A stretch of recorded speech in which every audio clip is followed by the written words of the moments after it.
ahaa mid ay shacabku uga soo horjeedeen weerarkii ay ku qaadeen ciidamada Tigreegu xere ay deganayeen ciidamada militariga ee dowladda federaalka Itoobiya ay ku lahaayeen magaalada Maqale ee deegaanka Tigreega kadib iyadoo uu halkaasi ka bilowday isku horimaad iyadoo dhibaatana loogu geystay ciidamada militariga ee halkaasi deganaa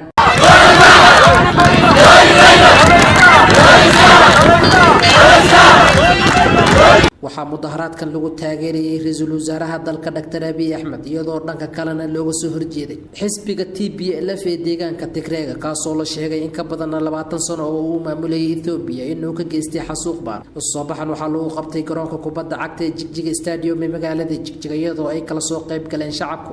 mas'uuliyiin uu ku jiro madaxweynaha dowladda deegaanka Soomaalida Mustafa Maxamed Umar Sheekh Ahmed Ahaabi madaxa hay'adda majliska islaamka dowladda deegaanka Soomaalida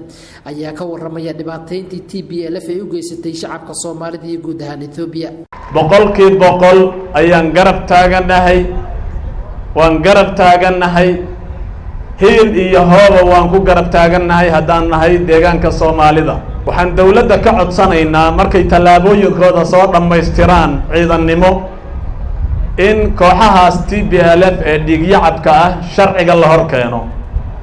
haddaan nahay deegaanka Soomaalida dhib gaara ayaan annaga nagu dhacay run ahaantii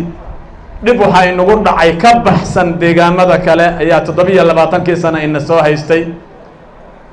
ilaahay baana naga saaray dhibkii subxaanahu wa ta'ala Mustafa Maxamed Umar madaxweynaha dowladda deegaanka Soomaalida ayaa isagoo u soo baxan kula hadlay shacabka deegaanka Soomaalida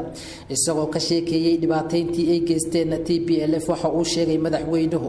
in dhibaataynta TPLF ee Itoobiya u geysteen kaliya aanay ku ekeen Itoobiya sidoo kale xasuuq iyo dhibaatayn baan oo gaar ahaaneed loogu geystay shacabka Soomaalida waxa uu sheegay madaxweynuhu in saameyntii dhibaataynta TPLF oo kaliya aanay ku ekaanin deegaanka Soomaalida balse ay ka gudubtay xadka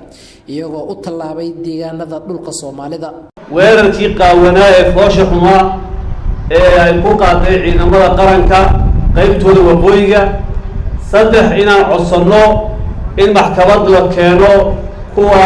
ka dambeeyay faldambiyeeda hadday tahay xasuuqii shacabka Itoobiya oo dhan geysteen gaar ahaan Soomaalida waxa uu sheegay madaxweynuhu TPLF muddadii ay Itoobiya maamulayeen marka laga reebo inay dhibaateyn u geystaan shacabka Soomaalida mooyaane inaanay wax horumar ah ka hana qaadin deegaanka Soomaalidu inagoo maalin iyo habeen laga sheekeeyay horumar hal magaalo oo magaalo u eg deegaankeedu ma laha maanta hal magaalooyinkii la dhisay 30 sano 40 sano ka hor ee Harar iyo Daldabo oo hadda aan helin miisaaniyad deegaankeedu uu helo barkeed xitaa ama ruuxii ayaa markaa tagtood indhahaagu aad maaragta arkayaan magaaladiinu laakiin magaalada caasimadda ahayd ee Jigjiga ahayd taniya saacadda aan taagannahay magaalo caasimada u beecka TPLF iyo Soomaali maxaa kala gaadhay waxaa weeye maadaama ay jiraan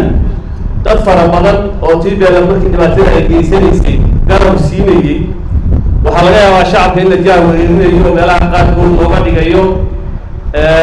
dareenka hadda aan muujinayno Soomaali ahaan inuu yahay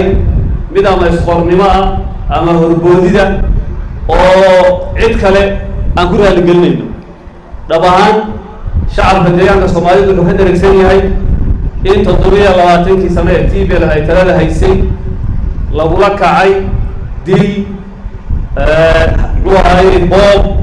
barakicin inta badan mas'uuliyiintii halkan kula hadlayay shacabka aad ku tirada badan ayaa ku dheeraaday dhibaataynta TPLF ay u geysatay shacabka Soomaalida siyad heer sare telefishinka codka bariga Afrika magaalada Jigjiga hadal oo ku hadal bishii oo dhan $7 oo kaliya ku darso fariin kasta oo aad dirtaana waa ku bilaash isticmaal shabakadda ugu ballaaran geyga Soomaaliland haddaba si aad ugu shubato adeega kaafiye fadlan garaac xidig 8 eber 8 afargees ama xidig 2 eber 2 afargees tayo waa Telesom